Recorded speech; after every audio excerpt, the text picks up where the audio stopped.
got back in the game at the end, but not able to pull it off in Los Angeles. 20-15 loss to the Rams. Welcome into Raiders Game Day, everybody. I'm Amber Theoharis, along with Eric Allen and EA. Look, they showed some life at the end, and that's a good sign. The bad news is they've now lost 3 in a row, 4 of their last 5, and we're going to break down some problems that we saw throughout the game. Also losing Aidan O'Connell, Gardner Minshew coming in. Just a lot to talk about. But your impression? Yeah, a lot of things. Home away from home, first of all. Yeah, Raider Nation showed out. Obviously, up. they're always there, but just a disappointing. We're not able to bounce back from adversity again. That's something that keeps showing up along with some other things we're going to see in these highlights, Amber. All right, 3 big things that we are going to talk about today. One is, you know what, Matthew Stafford's great quarterback didn't have a big day. Raiders defense held him to 154 yards. Yes. Max Crosby, that wouldn't be the first time he hugged him. He sacked him later in the game. Gardner Minshew had a really rough day. He had to come in off the bench, and we'll talk about what he did, but 4 turnovers all were Gardner Minshew. But Alexander Madison continues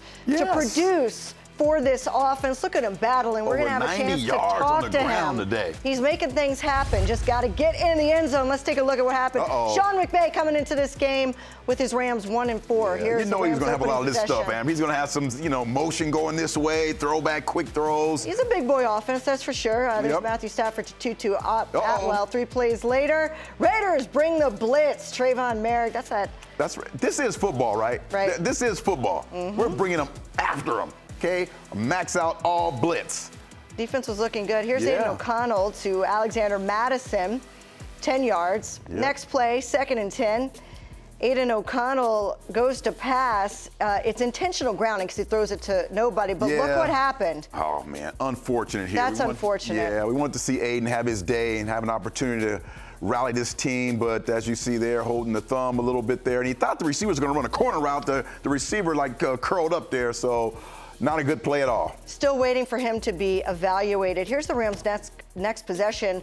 Roughing the passer on Max Crosby. Oh, this is the National Football League, right? You can brush him a little bit like that. It shouldn't be called for. But the next play, Max goes, you want roughing the passer? I'll give you roughing the passer. I'm going to put him on his back. So there you go, a sack. Great job of Max Crosby. Again, both defensive coordinators kind of dialing up the pressure on these quarterbacks without all-star receivers outside. And I love this. Look, Max is rolling up the crowd there in L.A., so this is our territory, Raider Nation. And it forces the Rams to call timeout, and then he's John with Matthew Stafford saying, I'll be here all day. Me and my people. We will be here all day.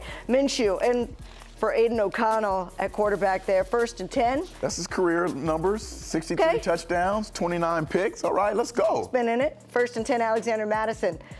That's what you want to do. 12 yards. That's what you want to do. Get those chunk plays on the ground. Not sure if your quarterback's really ready to go. Hand the ball off. Get him warmed up. Again makes an outstanding run. Bright spots here for our football team. 3 plays later, 3rd and 9, Gardner Minshew looking to Brock Bowers. Look, that pass was a little bit low, and Brock Bowers makes it happen. That's right. That's what a good player does. 25 yards, but you know what? Not able to get in the end zone, and this is going to be a theme for the Raiders throughout the day. Red zone. That's the first of what would be 5 field goals from the Raiders, 3-0. Next possession, going for it on 4th down, the Rams. Nate Hobbs. Our nickel guy making a big-time play. And as you see, look at those gaps being filled by the linebackers in the nickel back. Nate Hobbs making a really good tackle behind the line of scrimmage. Way to go, Nate. Nate Hobbs would have a big game. So turnover and downs, what would the Raiders do with it? Well, incomplete pass intended for DJ Turner. Look at all those guys getting after him. Again, both coordinators really pressuring the quarterback without, big-time type of receivers on the outside of both teams. But more importantly, EA, no points off of that Rams turnover. You got to capitalize on that. Here they go. 3 plays later. This is on the next drive. Oh, yes. Once again, you find that one-on-one matchup. You're hitting Brock Bowers. Just really doing an outstanding job here. Got to throw the ball away right here, buddy. And nope, interception. Kobe Durant comes up with it. That's a big play there. That was a big play. It was just a bad decision. Yeah, it's a bad decision. Bad decision. I'm pretty sure he would want that back, just be able to throw that ball out of bounds, line up for the next play. All right, so an interception by Minshew. We had seen that before. It wasn't the reasons he didn't have the starting job. Here we go, Rams next possession. Matthew Stafford to Colby Parkinson. Big chunk play. Yeah, get him outside 23 the pocket. yards. Yep. Next play, 1st and 10. This guy has a nose for the end zone right here. Well, he would find it a couple times against the Raiders today. Not be the last time we would see Kyren Williams, 13 yards for the touchdown. And so the Rams take the lead 7-3 over the Raiders. Raiders next possession, 2nd and 10. Gardner Minshew is sacked. He fumbles it, recovered. And Cameron Curl is going to take it 33 yards for the touchdown. And take note, EA, that is under 2 minutes and a half. Yes, yes. 1 minute you're driving and have an opportunity to maybe take the lead. Situational football. So in those situations, defense are now sending pressure at our quarterback. So the Raiders do get a chance again. Gardner Minshew to Alexander Madison for 18 yards. Half's not over yet. Next play, 1st and 10. Gardner Minshew to Trey Tucker for 15 yards. Yeah, you see the theme here. The ball's coming out quick. And I know JJ, if he was here, he'd be saying, that's what we want to see. The ball out quick. Every time. All the receivers spread out. It's a rhythm with him. But unable to get in the end zone before the half, so they had a field goal. And the Rams are leading 14-6 at the half. So, you know, 1 possession game at the half. Yeah. Not bad. Let's see what the Raiders can do. 2nd possession of the 3rd quarter, and it's intercepted by Jalen McCullough. It was intended for DJ Turner, but it was behind him. Yeah. Hard to catch a pass behind you, and so the Rams come up with it. Sometimes when you're throwing the ball in the middle of the football field, you want that bigger target, right? So he's able to adjust to those throws. In this situation here with DJ, such a quick guy, you have to be great timing with the quarterback and receiver to throw that ball where he's going to run to. And then you don't want to give this up after they take possession of the ball. Xavier Smith, 24 yards. He's tackled by Jack Jones at the 2. Here's another look. Yeah, got to secure the edge. I'm pretty sure the coordinator is up in this booth right now saying, secure the edge, secure the edge. Turn that running back into the middle where all those nasty guys are. And then it ends in this. Kyren Williams punches it in from 2 yards out for the touchdown. And the Rams are pulling away. It's 20-6 over the Raiders here in the 3rd quarter. He's not a big statured guy, but he runs behind his pads, and he's always running really low down by the goal line. Raiders next possession, 2nd and 5. Madison, 9 yards. Man. Every time he has the ball, He's just 9 yards, 12 plays. yards, 11 yards. Just chunking away. 2 plays later, Trey Tucker catches it for 14 yards. But again, the drive stalls. Can't get in the end zone, and so here comes Daniel Carlson. This one is the 3rd field goal of the day, and so it is 29 Raiders. That's big. That is really big. Got to get 7 instead of 3. Gotta get, but this was a big play. The highlight of the day as Nate Hobbs, who had a great game, by the way, intercepts Matthew Stafford, returns it 35 yards. And our guy, Costco hoodie, Spillane, makes an incredible play, undercuts it, gets the ball up in the air, allows his teammate to pick it off, and Nate trying to go to the house right here. Nate trying to go to the house, but just doesn't make it. Solid day. And you know what? It's 4th and 5 from the Rams 9. You know, you got to kick a field goal from the 9. You got to get the ball in the end zone. So 4 of 5 field goals. You see where I'm going here? Rams next possession. Just, you know, I think I'm looking at this play here, and you're thinking, hey, he's going, I'm going to undercut him. You got to get in the air like Superman. Dive. You got to dive. I got to dive for it, right? Because if I go underneath, I'm saying I'm going to attempt to get this ball. Got to dive for it there in that situation, I think. Instead, it's a 37-yard gain, but they hold the Rams to a field goal attempt that's no good. So we're still a 1-possession game. The Rams 20-12 over the Raiders here in the 4th quarter. So, all right. It was a rough day for that young man. Yeah, it was. Raiders next possession, 2nd and 7. Brock Bowers for 11 yards to the Las Vegas 39. Later in the drive, 1st and 10. Gardner Minshew to Zamir White. Good to see Zamir out there. Zamir looked like he had a little juice to him, some explosiveness. Nice little 13-yard gain. Next play. Like to see that. Adjust to him. Once that linebacker drops, get out to your running back. Let him get to the edge. Smart thing you do. Gets the 1st down and runs out of bounds to stop the clock. 1st and 10, Trey Tucker. Then we utilize that speed going laterally. Almost got into the end zone there. Quentin Lake, though, had a good game for the Rams. That was the did. tackle there. 3 plays later, 3rd and 4. Do they get in? Quentin Lake again. His dad would be proud. His dad would. If you don't know, it's Carnell Lake, old Steeler. So just great job there. Yeah, great tackling there. And you know what? The Raiders have to settle for a field goal after a DJ Glaze. They were going to go up for it on 4th and 4. Right. It backs it up to 4th and 9. And so DJ Glaze's false start puts them in that position. Yep. And the Raiders get the ball back, though, with 1:39 left. And here. Throw it away. That's what happens. Yeah. Bad decision. DJ Turner, it was intended for. Instead, it ends up in Jalen McCullough's hands. And that would end the game. And the Raiders go on to lose this one 20-15. Big hug there at the end of the game. Yep. Final game stats brought to you by Sports Water. Look at the rushing for the Raiders. I think that was a highlight. They were able to get that run game going from Alexander Madison. We're going to talk to him coming up, 122 yards. Passing, the Raiders' pass defense was really good. I like it. I like what I'm seeing. Raiders' pass defense. And look at third down for the Raiders' defense. Held them to 2 of 10. But the problem is, look at the Raiders' offense on third down. 3 of 15, and the 4 turn. I mean, that's the story of the game. Hey, listen, we could wrap the show up right now. If you just showed me the turnover stat. With those turnover stats, because we got your stat, the possession stat. My stat, usually if it's 33 to 26, but it doesn't matter when the defense is scoring the points for the other team. They give you the ball right back. You get possession right back after that happens. And so that was a little deceptive, but it continues to be a problem. And it doesn't matter who the quarterback is. Right? 7 turnovers in the last 2 games alone, and that was Aiden O'Connell in the last game, and now we've got Gardner Minshew. And I'd be lying to Raider Nation. I think we'd all be lying if we said the Raiders don't have a problem at quarterback right now. We don't know if Aiden O'Connell is going to be okay. His thumb is going to be evaluated back in Las Vegas when they get back here. Gardner Minshew, they put him in.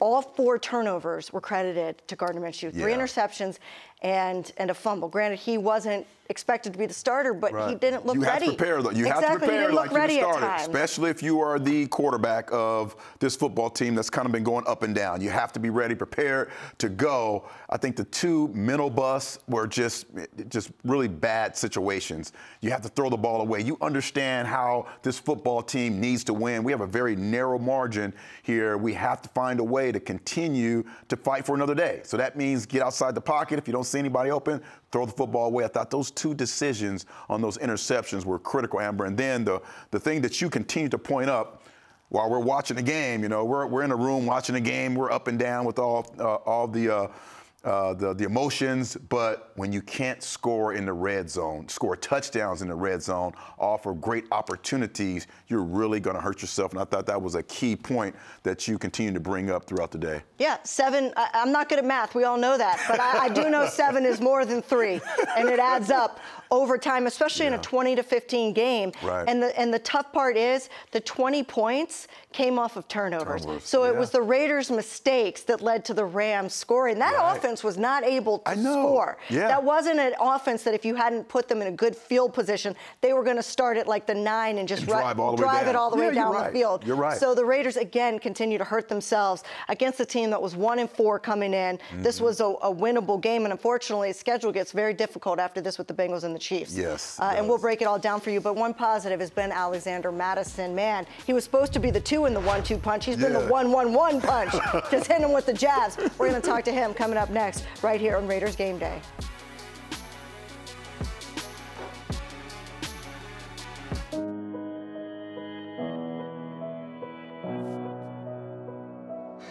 You're doing it.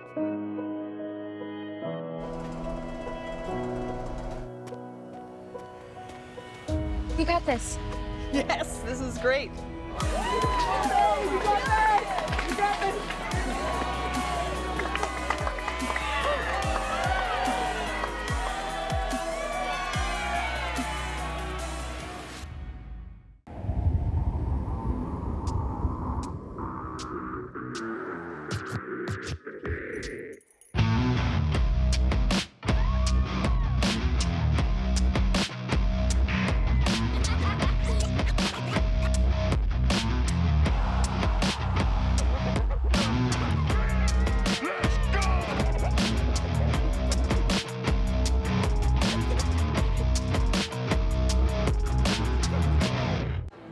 You've earned this, so hold it up high.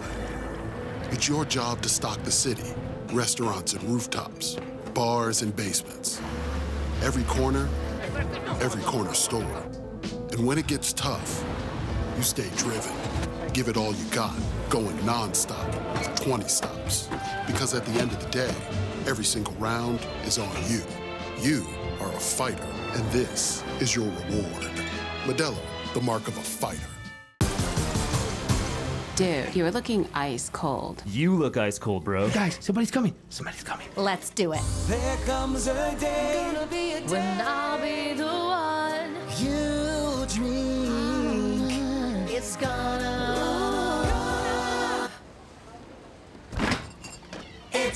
be me. Dude, are you crying?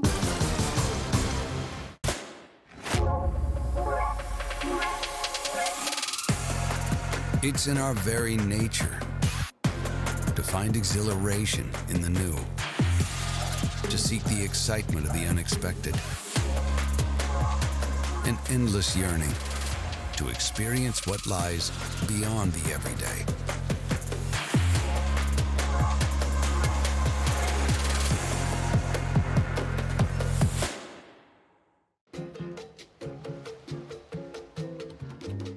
Looking good, guys.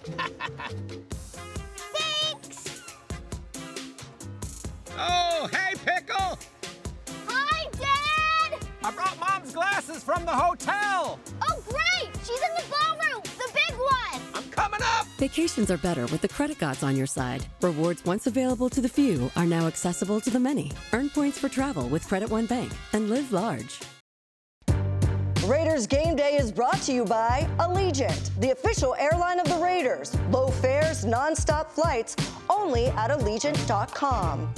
America First Credit Union, the official credit union of the Las Vegas Raiders. Modelo, a reward for those with a fighting spirit, the mark of a fighter. Drink responsibly, imported by Crown Imports, Chicago, Illinois. And by Cox, proud partner of the Las Vegas Raiders.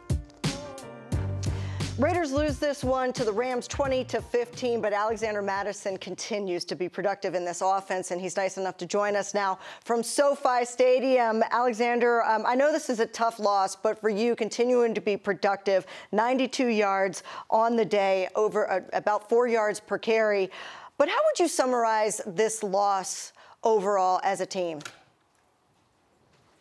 It's a tough one. You know, it's one of those games, again, where we feel like we beat ourselves with some of the penalties and turnovers, and we just know how good we can be. We know how good we are. We just have to get that out of our system, and we got to look at the film, go back to the drawing board, and understand where we can do better at, and next time we'll come out on top. Even in losses like this, there's always some little wins, and it just seems like you have a great impact on this football team. What are those little wins you're going to carry on to next week to hope you can build on that?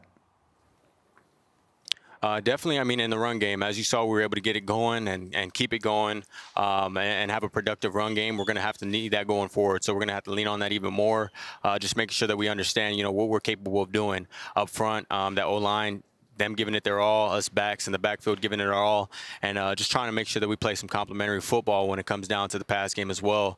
But yeah, there's those little wins, like you said, that we just have to hone in on, focus on the positives that we can take away from this game, and correct all the negatives. You know, there's a bunch of different things that we can work on, seeing some of those turnovers, some of the different things execution-wise as an offense or as a defense, situational football. So we'll just look at the film, understand what we can correct, understand some of the things that we unlocked about ourselves, and understand what we have going forward and the confidence that we have in some of those things going forward, and build on it for next week. I know in losses like this, in a stretch like this, a lot of players are looking to the veterans for some answers. In times like this, they definitely need leadership to sort of create identity and accountability. And it just seems like you, as a veteran, are one of those guys on offense. Do you consider yourself a leader and to help this team pull out of this? And if not you, who else on offense is really that guy as well? Yeah, definitely. I mean, I hope that I can be that for my teammates. I'm, challenging myself in that way to step it up and be more vocal and be one of those guys that players can lean on. I played a lot of football in this league, and I understand how things go. And any given Sunday, it's anyone's ball game, and we just have to make sure that we put ourselves on the right side of the fence and put ourselves in position to walk away with wins rather than losses. And there's a bunch of guys on the offensive side of the ball that continue to show leadership. We try to band together as one and make sure that we do things right. Whether that's leadership by example. The young guy, Brock, he's one of those guys that, he might not be as vocal, younger guy, but he definitely leads by example in everything that he does. So just making sure that we can try and get back to the drawing board, band together, lean on one another, and come back as a better football team next week.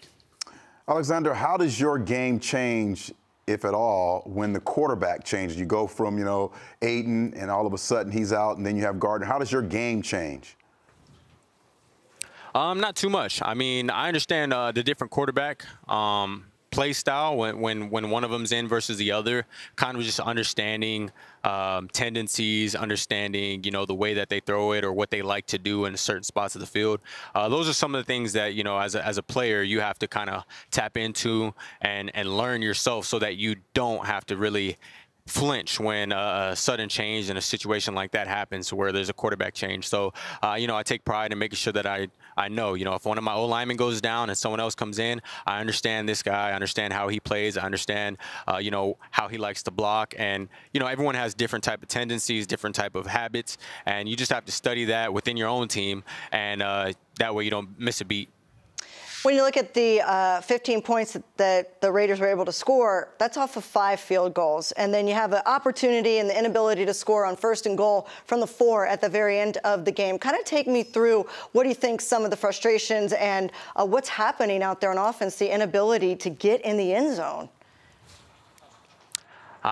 That's one we're going to have to look at the film. There was a time where down there close by, it felt like we ran a screen and, the pressure just got in Gardner's face and he tried to take the quick underneath. But, it was one of those things, you look at it probably on film, you stick with it maybe a little bit longer. I just don't know where the pressure was, but one of those ones where you wish you had it back because it was just so wide open when I turned around. But definitely, I don't know. We're going to look at the film. I feel like, we get down there in that red zone, we're going to have to try and lean on the run game more, especially the day that we had to try and get in the end zone. But, I mean, like I said, it's 11 as one. We all have to lean on one another and execute our jobs. And they were able to stop us from getting in the end zone, and we just have to be better at trying to get in. Alexander, we appreciate your time. I hope that wasn't your bus pulling out behind you. If it was, the private jet's on me. Just put it on my tab. I know you got to get out of L.A. Thank you so much for being with us. Thank you. Thank you. I appreciate you. Time now for one big number. This one is tough, EA. 47 points opponents have scored over Raider turnovers. That's just in 3 games.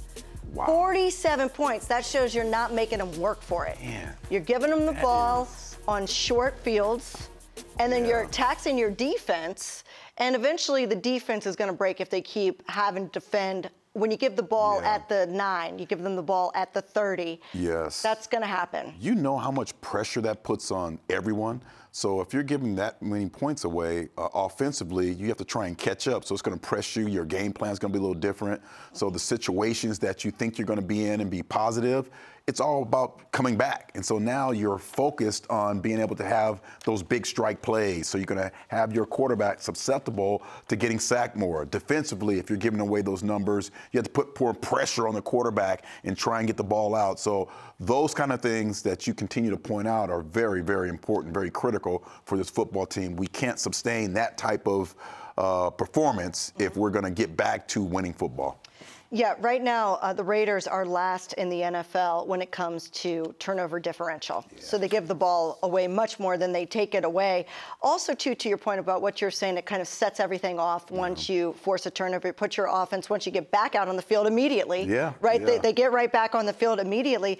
Then they're out of their game and their script, which was working, which was the run game, was working today. Yeah. All of a sudden, you're down 1 or 2 scores. You start throwing the ball a little bit more. There's more urgency. And what was was working with Alexander Madison of kind of slowly moving the chains. You go away from that, and it's where things go off the rails. Yeah, somewhat. It really does. And the one thing you'll talk to defensive players about when things are going bad is, hey man, I just got off the football field or on a turnover or 3 and out, and I'm over there drinking water, and all of a sudden you hear defense up. You're like, man, Wait a minute. I didn't even get my water yet. And I got to get back on the football field. By the fourth quarter. It really does wear you down. But fortunately for today, our defense was on point, doing a really good job. They were on point. Those 20 points, as we said, all scored off of turnovers. So, all right, we're going to take a break here. When we come back, Brock Bowers continues to be a beast on offense in his rookie season. Going to do a breakdown from EA.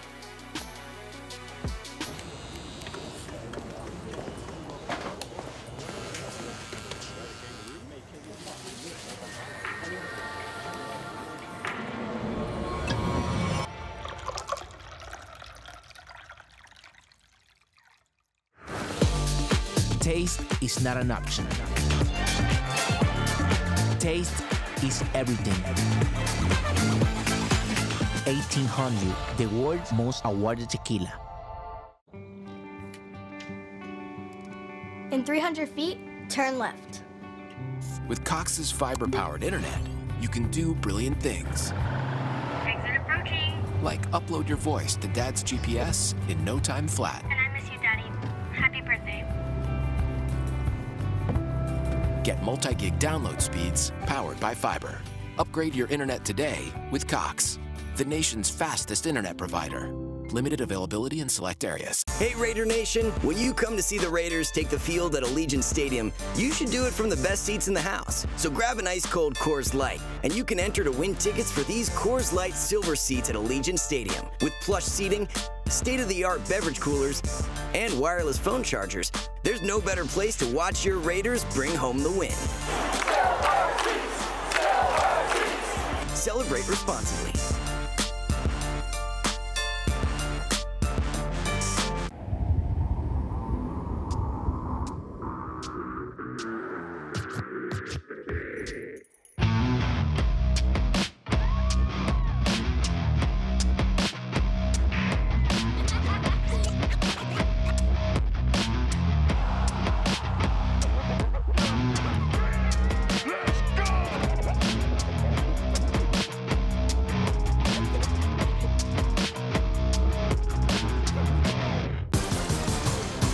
Dude, you're looking ice cold. You look ice cold, bro. Guys, somebody's coming. Somebody's coming. Let's do it. There comes a day, when I'll be the one you dream. It's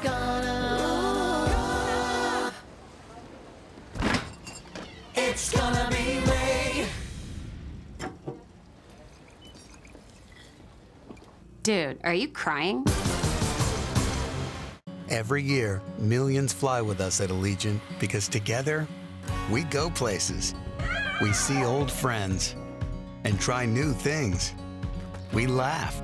We really like to laugh. And reconnect. We remember. And we wander, which leads to wonder. From how we go to where we go to what we do when we get there, we go further together. Intermountain Health understands that life can be a challenging game, and mental wellness is vital to our overall health. It takes courage to admit when we're not okay, and even more to reach out. If you or someone you know is struggling or in crisis, call or text 988 or visit strongestplay.com for mental wellness resources.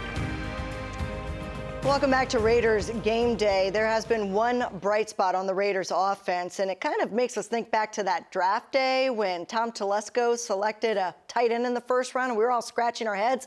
Well, maybe Tom Telesco had a point. We're seeing that on the field with Brock Bowers. To talk more about what he is doing so effectively, let's send it over to EA. You're right, Amber. We have a young superstar in the making, Brock Bowers. And I wouldn't call him a tight end. I'd call him a football player. And you're right, he is on the verge of being just a breakout player in the National Football League. Here we have a bunch set, and usually These are all three receivers over here, but we have Brock Bowers out here, 3rd and 9. We're going to get him on an over route, but nope, he's going to stop, put his foot in the ground. Great catch, run after catch. No one better in the National Football League right now than Brock Bowers in this situation. It was 3rd and 9. This play was designed for our best receiver, and yes, Brock Bowers in his early career is our best receiver on the football team right now. Great job here. Look where he's lined up now. Traditional tight end spot. But where I want you to see here is how he gets across the field and then gains that ground, right, to get the first down. Once again, a key play right where we need him most. Last one today. Off ball, inside receiver, and once again, knows his zone, so he's going to settle down. He's not going to run through. So all the things that a young receiver should know how to do, he knows how to do that from the tight end spot. That's why he's so valuable for our Raider football team, being able to line up all over the field, and he is our guy. Raider Nation, you got to be excited about 89 making it happen in all situations. You love how he plays. You love what he's doing. He's breaking records. The first tight end in many years to have as many receptions as he has already in Game 7. We love Brock Bowers, and Tom Telesco did an amazing job. Back to you, Amber.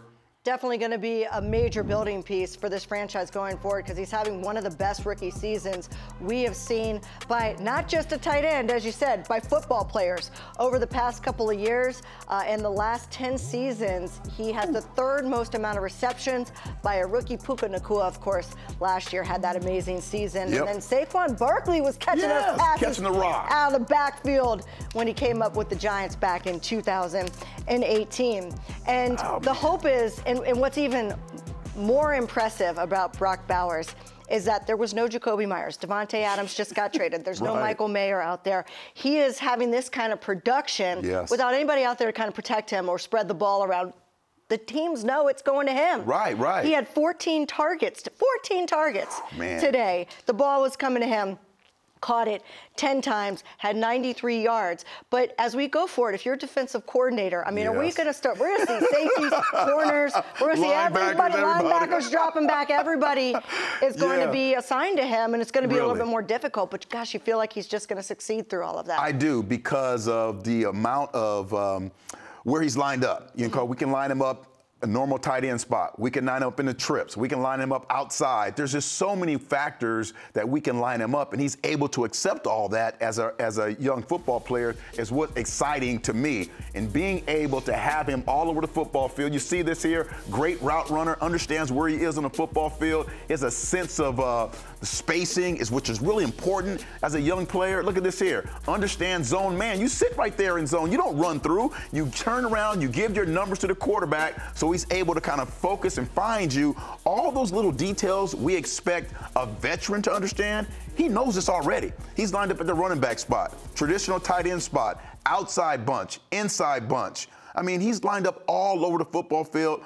Pretty soon, obviously, he's going to get a couple more carries, and he's just so vital to this offense, and he's been a bright spot with him and Madison really going back and forth. I think if we finally get a consistency at the quarterback spot, I think we can really find ways to win with these guys. And also, you got to give, we never talk about Harrison Bryant. You got to give him a little bit of credit, too. He was targeted 2 times. This is supposed to be 12 personnel, 2 tight ends out there. You're right. And mostly it's been Brock Bowers carrying the load, but the 2 times he was throwing the ball, he caught him, averaged 9.5 yards per carry, so doing his job out there in that scheme as well. He's a big boy, too. He's a big boy, so good stuff coming from the tight end from the Raiders. But the Raiders do go on to lose this one 20-15 to the Rams. They have now fallen to 2-5 with the Chiefs and the Bengals, and then the bye week coming up next. We're going to continue to talk about this loss, and we're going to hear from Coach Antonio Pierce. He is coming up next at the podium.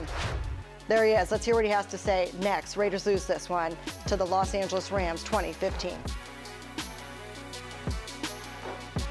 Hey Raider Nation, when you come to see the Raiders take the field at Allegiant Stadium, you should do it from the best seats in the house. So grab an ice cold Coors Light, and you can enter to win tickets for these Coors Light silver seats at Allegiant Stadium. With plush seating, state-of-the-art beverage coolers, and wireless phone chargers, there's no better place to watch your Raiders bring home the win. Celebrate responsibly.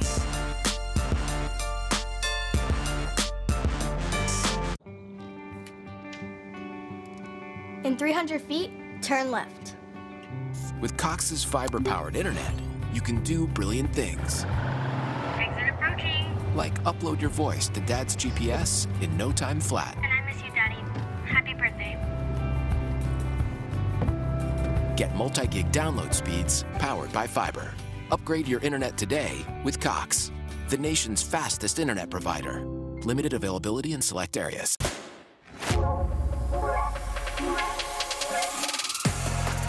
It's in our very nature to find exhilaration in the new, to seek the excitement of the unexpected, an endless yearning to experience what lies beyond the everyday.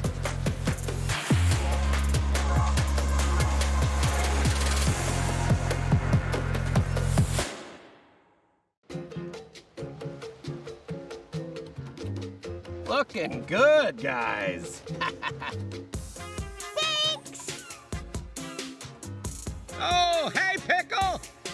Hi, Dad. I brought Mom's glasses from the hotel. Oh, great. She's in the ballroom, the big one. I'm coming up. Vacations are better with the credit gods on your side. Rewards once available to the few are now accessible to the many. Earn points for travel with Credit One Bank and live large. This segment of Raiders Game Day is brought to you by Twitch. Be sure to check out the Raiders' fifth quarter podcast. Listen and follow wherever you podcast. Tunnel and just the inability to get the ball over the end zone. Turnovers again. Yeah. Well, Aiden, just as it was, it's just doubtful. We have to get back to Vegas to get some more, reports from our medical staff, and then penalties and turnovers. Sound like a broken record. Yes, sir. How is that? I mean, I know it's not, you're not ignoring it, you're working on it. How do you fix that when you're in mid-season now? The penalties or which one are the turnovers? Both. Got to take care of the ball, you know? I mean, was it interceptions, 3 interceptions, and sack fumble? You know, just the football's the most important thing. Got to take care of it. Got to be smart with the ball. At the end, you try to make a shot, get that one. The other ones, you just got, you got to do a better job taking care of the ball. Penalties. Those pre-snap penalties are uncalled. That's unacceptable. That starts obviously with focus with the players and coaches as well. Again, we just keep dialing into it. For the most part, we do pretty good, and then we bumped into another one this week. I know you were going for on 4th and goal from the 4, but obviously the penalty changed things. But how many did you give it some thought about? Should you go for it at that? Yeah, we did, but we had 3 timeouts, so we figured just like we did, we get the ball back. For those guys, I think with a minute and 40, minute 30, minute 41, whatever it was on the clock. Give our offense a chance again to go down there in a 2-minute drill with no timeout. So that was the thought process. If it was 4th and 4, we get the penalty. As you saw, we were going for it. All right, so that was his thought process, that we'll get the ball back, which they did with a minute 39 left, and then with a minute 23 left, they throw an interception and it ends the game. And you and I were watching that game together, and we both had a different opinion than Antonio Pierce. Granted, we're not the head coach, but what did you feel? You think they should go for it, even after the DJ Glaze penalty that backs them up 5 more yards for the field goal? Once you're down there, you give yourself an opportunity, you drop your best play, and you go for it there. If you don't get it, you're thinking your defense is going to be able to withhold and get them on 3 and out. You still have your timeouts left. But again, I understand. When you look at here's the sequence. Here's the sequence. This is 1st and goal from the 4, though. So pressure throws it away. Right. So, but it started at the 4. That's where I'm having a lot of problems. You can't get it in from the 4. Yeah. So here he goes. He's looking at the end zone, and it's tipped. And so defensively, I'm putting a robber in the middle to take away any of that inside stuff. So I'm going to force you to have to make a play on the outside part of the football field. The timing was off on this play. It was a great design because you get that little rub, right? And just so that rub, bang, bang, it's supposed to give your tight end an opportunity, and then the false start. The false start. And so that backs it up. So they were going to go for it. Yeah. On 4th and 4 and a false start, and now you got to send the field goal unit out. Whereas 4th and 9. 4th and 9, I'd still go for it. Yes, that's I what agree I'm with thinking here. You go for it. You try and put yourself in a situation where you have multiple receivers on one side, maybe, and have Brock on the other, so you can see the actual coverage is going to be on Brock, and you're like, hey, that's our best player. And if you can stop him, great. But we're going to go at our best player at that point. And here's my thing. You were only in the red zone one other time today. Yeah. What made you believe you were going to get back to the red zone? You hadn't seen that from your offense. They hadn't been that close all day. Right. So now you have an opportunity. Why not go for it? And the worst thing that can happen is you turn the ball over on downs at the 9. At the 9. Make them drive. Your defense have been playing pretty well. Your defense has been playing very well. So I would think if you turn it over on downs at the 9, you're still going to get the ball back at some point from the defense, right? I think so. And you might have another shot. So to me, I would have gone for it. But maybe I'm more of a risk taker. You know, I don't know. Living on the We're not calling the shots. We're not calling the shots. I'm not Antonio Pierce, so I'm not going to act like I am. But I do think in just a situation where you've lost 2 games in a row, you're almost going to lose your 3rd game. Your offense has not been moving the chains whatsoever. They've been turning the ball over. You're there. Go for it right then, right now. And usually on the road you wouldn't because of the crowd noise, but the crowd noise the crowd was behind. The crowd was behind you. The Raiders, it was a Raider crowd out there. From home, Stafford had to call a timeout earlier in the game because Matt Crosby had Raider Nation going so crazy. That's right. All right, so we're going to continue to talk about this game coming up next. The Raiders play-by-play man, Jason Horowitz, gives us some perspective. He joins Raiders Game Day next. This segment of Raiders Game Day is brought to you by America First Credit Union. For every Raiders first down at Allegiant Stadium this year, America First Credit Union will be donating $100 to a local charity. How are you feeling? I'm good.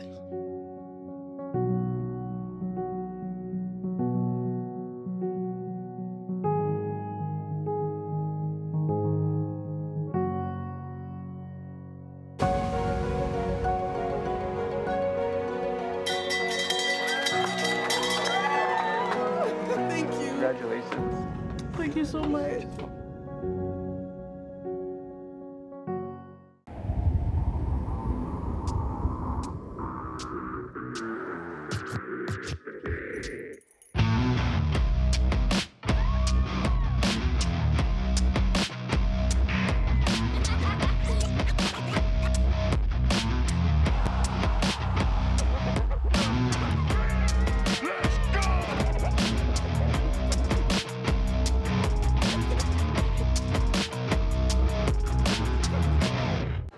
You've earned this, so hold it up high.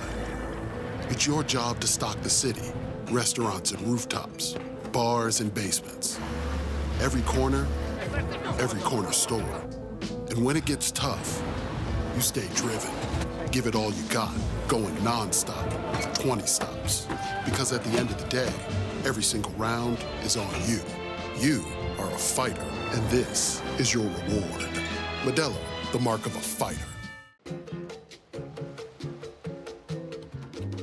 Looking good, guys. Thanks. Oh, hey, Pickle. Hi, Dad. I brought Mom's glasses from the hotel. Oh, great. She's in the ballroom, the big one. I'm coming up. Vacations are better with the credit gods on your side. Rewards once available to the few are now accessible to the many. Earn points for travel with Credit One Bank and live large.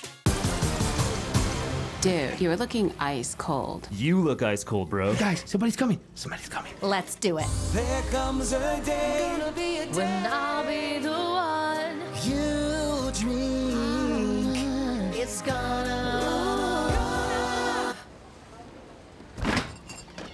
gonna be Ray. Dude, are you crying?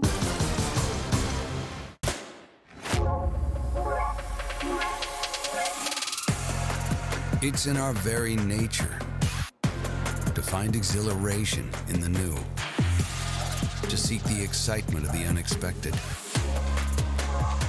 an endless yearning to experience what lies beyond the everyday.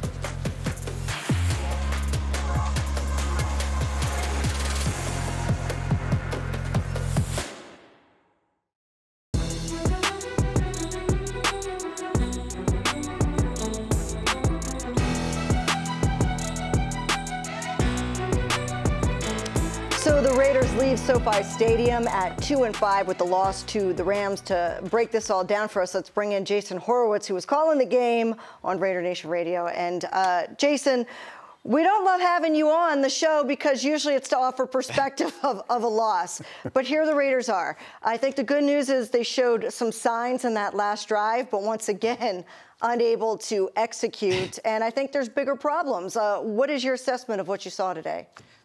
Well, I appreciate your company as well, Amber. Thank you. Yeah, love being with you. A couple of things. First of all, I mean, look, the turnovers is nothing new. This is something we've talked about all year long, and it's as bad as any team in the league right now. Raiders came into this game with 12 giveaways, the most in the league, and only 2 takeaways, the fewest in the league, and that gap widened today, right? Four giveaways today. The Nate Hobbs interception was big to let the Raiders come back into the football game, but, you know, the turnovers, like they did in Denver 2 weeks ago and happened again. They completely changed the game today. It was 3-0, and the Rams had nothing going on offense.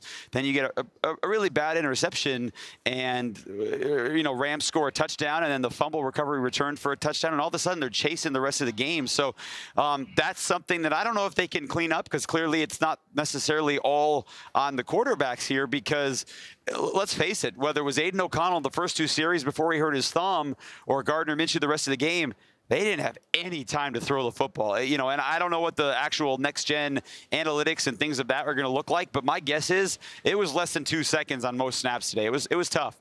How were they able to continue with that momentum towards the end of the game? I thought defense provided some sparks there, but just seemed like offensively they can never get that momentum. Do you think that is a direct result of the offensive line not being able to protect as much? You know, I don't know. I thought the defense played great today, EA, you know, and statistically, the defense has given up a lot of points this year. It's towards the bottom of the league, but I don't really think it's all on the defense. And you know, I think we saw that again today. The defense was great.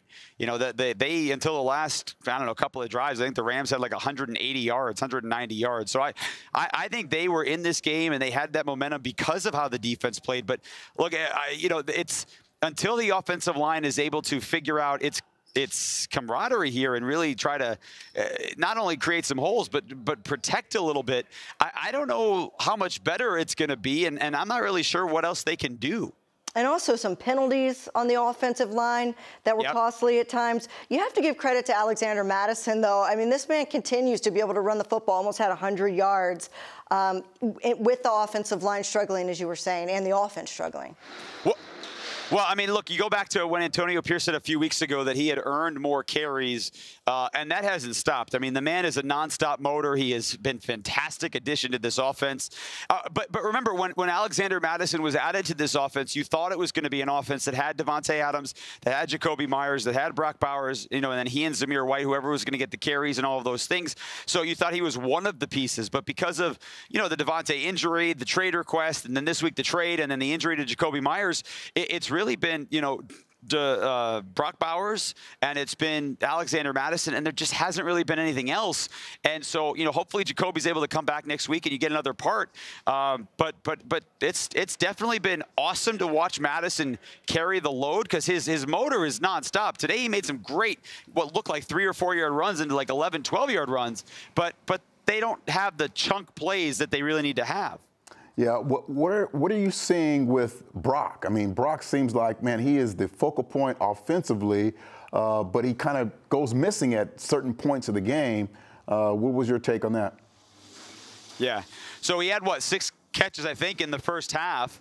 And then I don't think he had another catch until the second to last drive of the game, when he had 3 or 4 to get them into the red zone and have that 1st and goal situation. So you know, whether it's defense is doing different things to take him away, whether it's the inability to have enough time to find Brock Bowers, whatever it might be, I think there's a lot of different things. But, you know, look, there's a lot of different things we could talk about what the Raiders thought they were going to have in the draft. Should they have gotten a quarterback? Were they able to trade up to get a quarterback? You know, all those questions that were being talked about coming out of the April draft in Detroit, but there's no question, you know, with a 2-5 record and the way that this season has unfolded, one of the storylines for a major positive, Brock Bowers is a sure ballot having a phenomenal season. Dude's about to be a Pro Bowler. He's on pace to have well over 100 catches in his rookie season.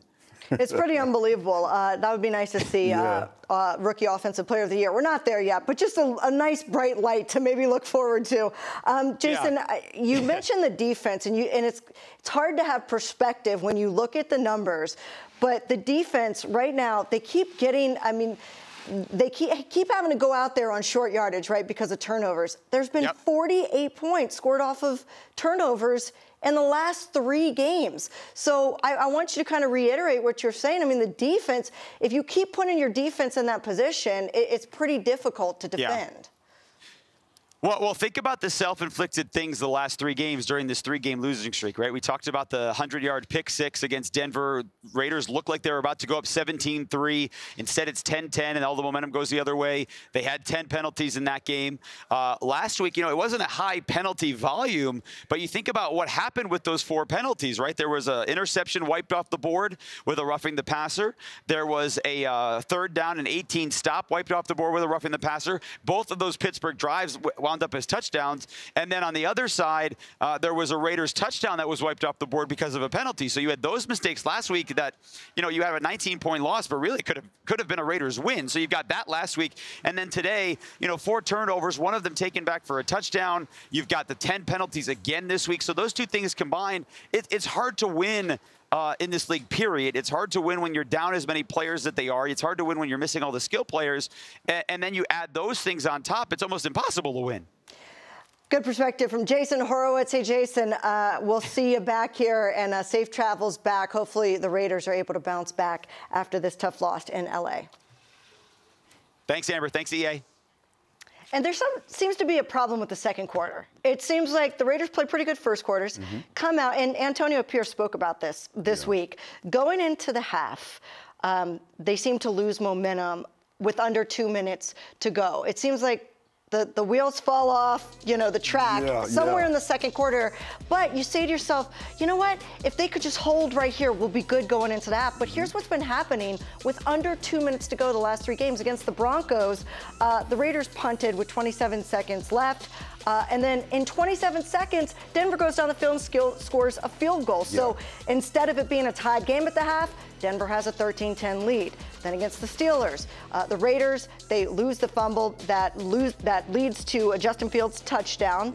That was under 2 minutes. And so they go to the half down 5 instead of being up 7-6, which they would have been. Then you look at what happened today. The Gardner Minshew fumble, the scoop and score, that happened under 2 minutes to go in the half. That's a touchdown. And the Rams go to the half with a 14-6 lead instead of just a 7-6 lead. And that really, as a player, you go into the half, knowing you just gave up points that you should have just gotten out of the half. If you could have just gotten out of the half, you get the ball maybe to start the second half, you're feeling good about yourself. Right. In each one of those examples, you see, just like the first time with Denver, it was not being able to tackle the ball carrier, right? So breakdown and tackling from the defense allowed for a big run, so we couldn't figure out a way to get off the field there. Just today, you're thinking about protection on the backside, not protecting the quarterback. You get pressure off the edge, you get the fumble, and then the fumble,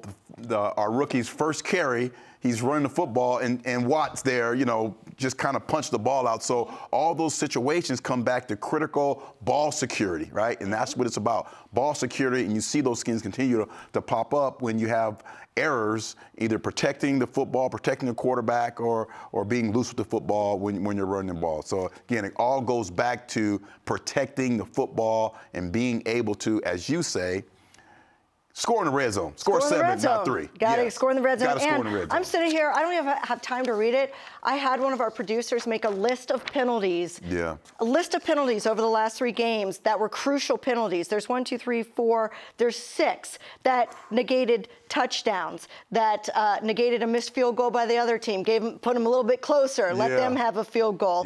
Here we go. The Chiefs, last time we saw them. I know we're going to be fired up. Last time we saw them, sent them home packing. That's their last loss, I think. Yeah, Patrick Mahomes said, don't touch me, Mac. Don't touch me like that. Max is going to be all on him. And then you got the Bengals coming up. They beat the Browns today. They've been balling. They're finding their own rhythm. They're finding their rhythm. Offensively, they always are on point. So we're going to have to find a way to score some points and stop those guys. Then we have the bye. We always win on the bye. Coming back. What you doing on the bye? What you going to do on the bye? I don't know. I'm going back home. I don't know. Do something. All right. That'll do it for us. EA, Amber Theoharis. We'll see you next time.